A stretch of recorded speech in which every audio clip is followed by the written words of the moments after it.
नमस्ते दोस्तों, आप सभी ने समाचार पत्रों व टेलीविज़न में बाढ़, भूकंप व सूखा से ग्रसित इलाकों की तस्वीरें अवश्य देखी होंगी।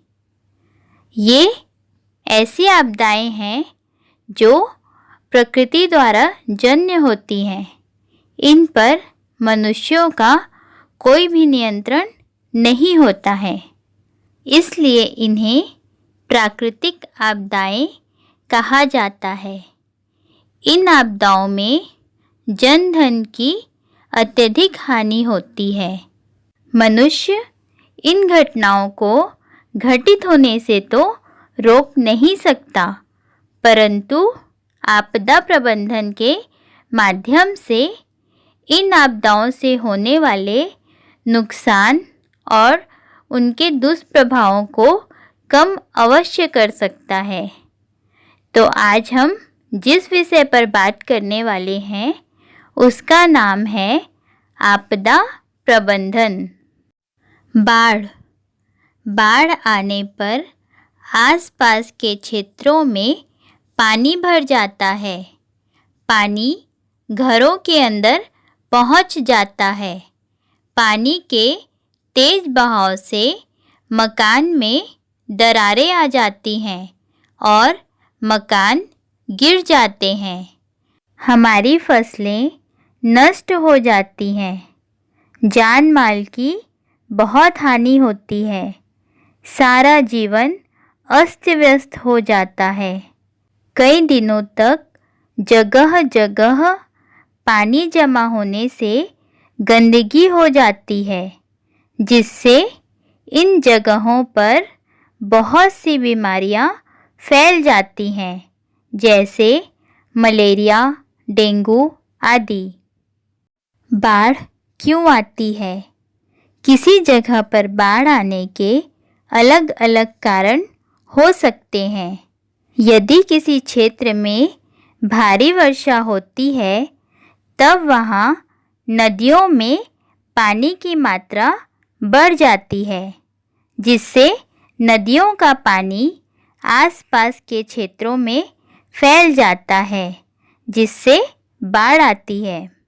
कभी कभी भारी वर्षा से नदियों पर बने बांध टूट जाते हैं, जिसके कारण बाढ़ आ जाती है।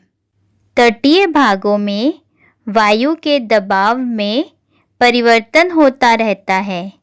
इस परिवर्तन के कारण समुद्र में तूफान आते हैं और तटीय भागों में बाढ़ आ जाती है। बाढ़ आने पर हानि तो होती है, पर इसका लाभ भी है। बाढ़ के पानी के साथ साथ मिट्टी भी आती है और मैदानों में फैल जाती है। यह मिट्टी मैदानी भाग को अधिक उपजाऊ बनाती है। बाढ़ को नियंत्रित करने के उपाय। बाढ़ को नियंत्रित करने के लिए हमें अधिक से अधिक पेड़ लगाने चाहिए।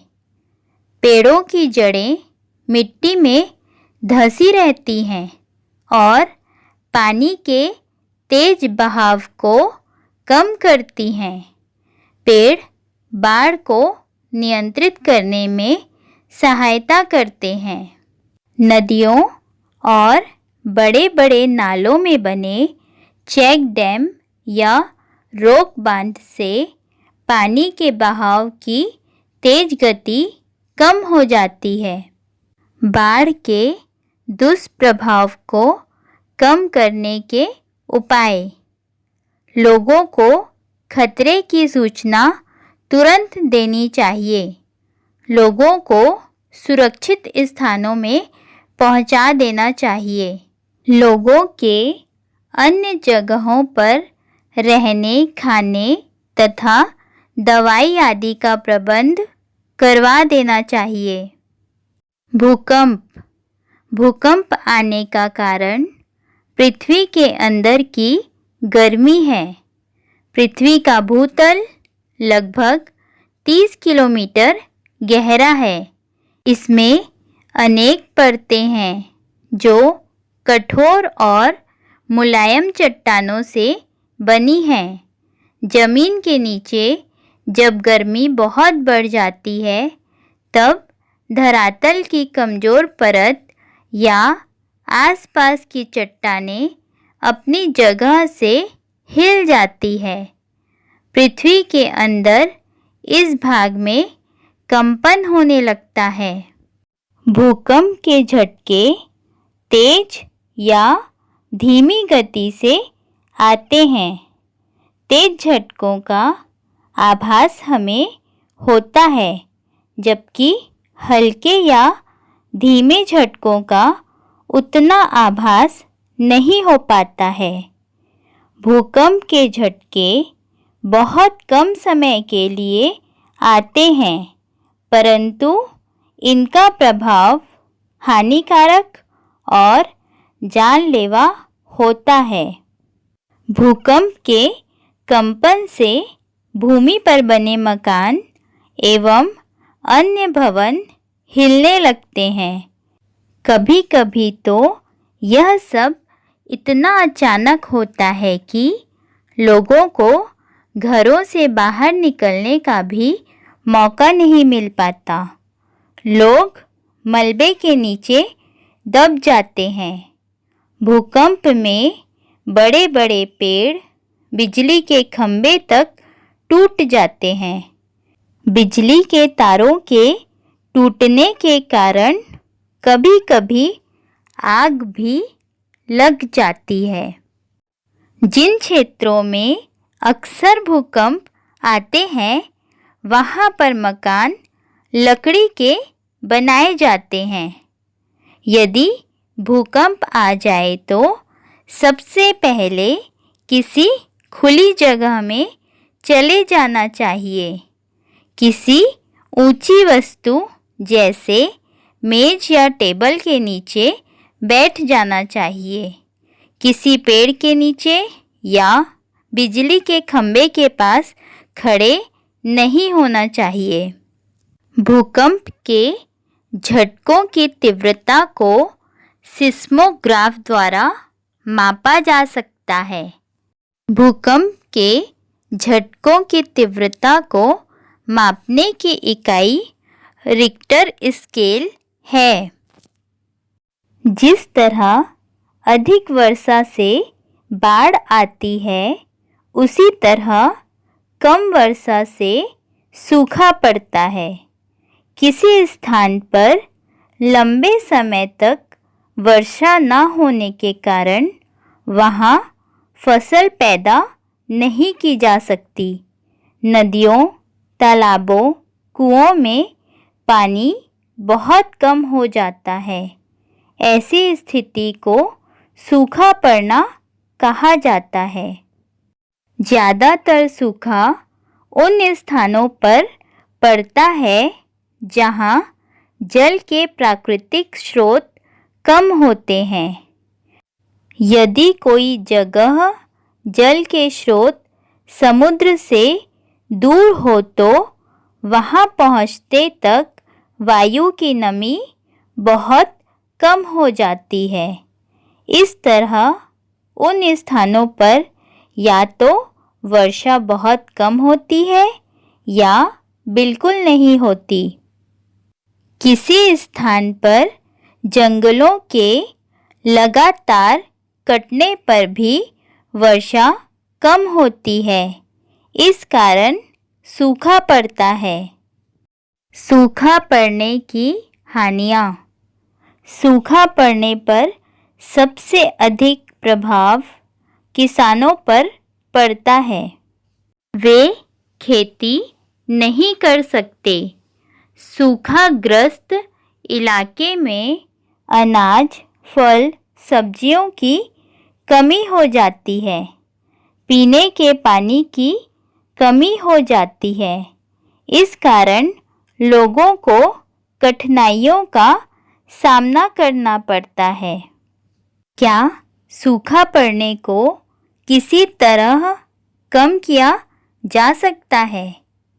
यदि अधिक पेड़ लगाए जाएं तो हरियाली बढ़ेगी, वायु में नमी की मात्रा भी बढ़ेगी, जिससे वर्षा होने लगेगी। वर्षा के पानी का भूमि में संग्रह किया जाए तो भूमिगत पानी की सतह ऊंची की जा सकती है।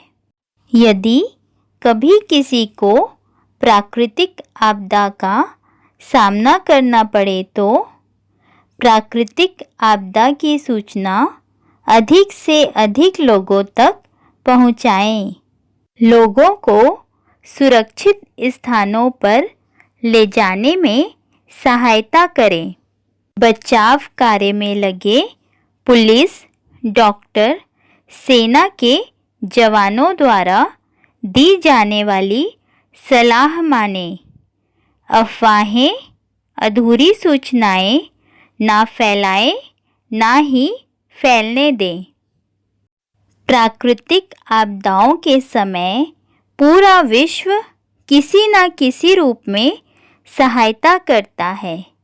इनमें से कुछ उदाहरण हैं। रेड क्रॉस सोसाइटी, यह एक स्वयंसेवी संस्था है। यह लोगों को चिकित्सा सुविधा, पुनर्वास के लिए धन देती है। विश्व स्वास्थ्य संगठन WHO इस संस्था के द्वारा प्रभावित क्षेत्रों में स्वास्थ्य संबंधी सुविधाएं जैसे दवाइयाँ आदि पहुंचाई जाती हैं। डॉक्टर, पुलिस, सूचना प्रसारण तंत्र, दमकल विभाग की जिम्मेदारी बहुत ही महत्वपूर्ण होती है।